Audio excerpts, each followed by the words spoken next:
Salut tout le monde! Si on code un peu en Python, on a tous connu ça. Des projets qui se marchent sur les pieds à cause des versions de paquets.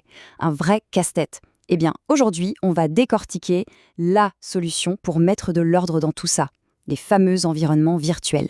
C'est la compétence qui fait toute la différence entre un code qui marche, parfois, et un code qui marche tout le temps. C'est parti! Alors, pour commencer, mettons le doigt là où ça fait mal. C'est un problème que tout le monde rencontre, une sorte de rite de passage.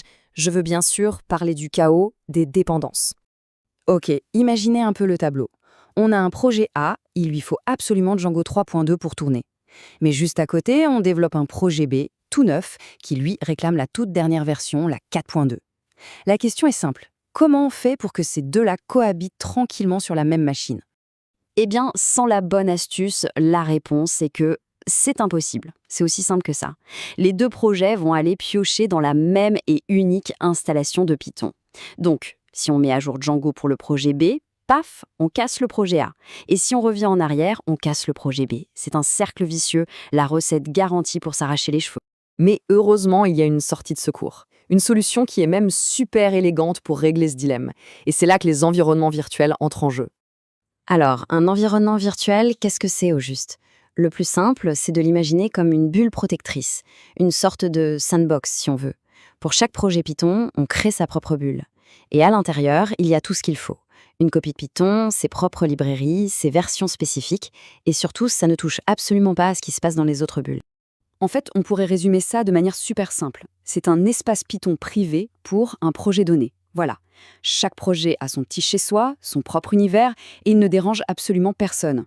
Et ce qui est génial, c'est que c'est sans aucun risque. L'installation de Python sur la machine, la version globale, elle reste complètement intouchée. C'est un peu comme un sanctuaire, ouais. On peut faire tout ce qu'on veut dans nos environnements virtuels.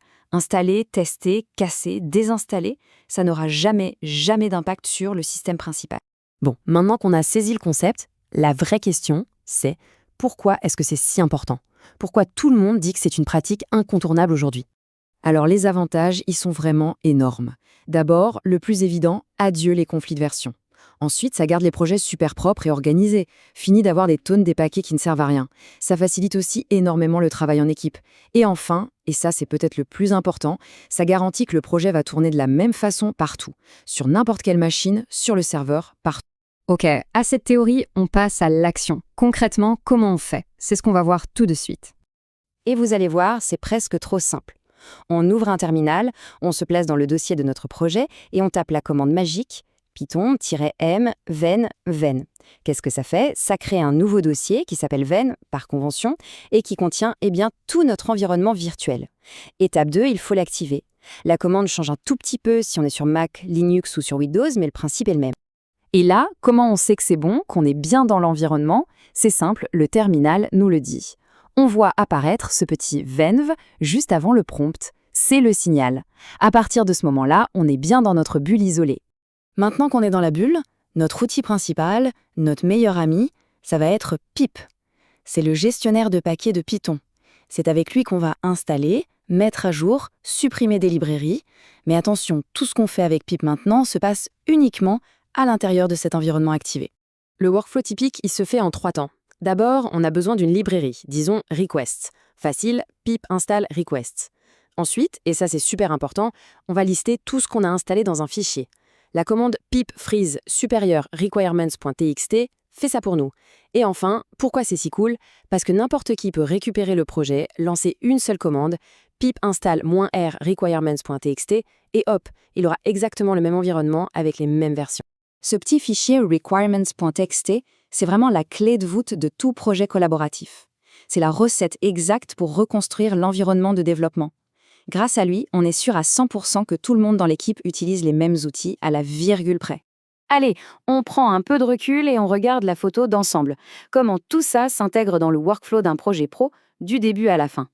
La bonne habitude à prendre, c'est un peu comme une checklist. 1. On crée l'environnement. C'est la toute première chose à faire. 2. On l'active. Et ça, c'est à chaque fois qu'on commence à travailler sur le projet. 3. On installe ce dont on a besoin avec pip. 4. On code. Et 5. Quand on partage notre travail, on n'oublie jamais le fichier requirements.txt. C'est une routine toute simple, mais qui change la vie. Donc, si on devait retenir 3 choses, ce serait ça. 1. Isoler. On isole les projets pour qu'ils ne se gênent pas. 2. Organiser, on garde les dépendances propres pour que le code soit facile à maintenir. Et 3. Collaborer, on utilise pip et requirement.txt pour que le travail d'équipe soit fluide. Isoler, organiser, collaborer. Voilà, on a fait le tour. La question maintenant, c'est est-on prêt à faire passer chaque projet au niveau supérieur en termes de propreté et de professionnalisme? Adopter les environnements virtuels, c'est vraiment le premier pas, le plus fondamental. Après, bien sûr, il existe d'autres outils comme Conda, surtout dans le monde de la data science. Mais le principe de base, lui, reste le même, l'isolation. Et c'est cette isolation qui rendra n'importe quelle application Python vraiment robuste.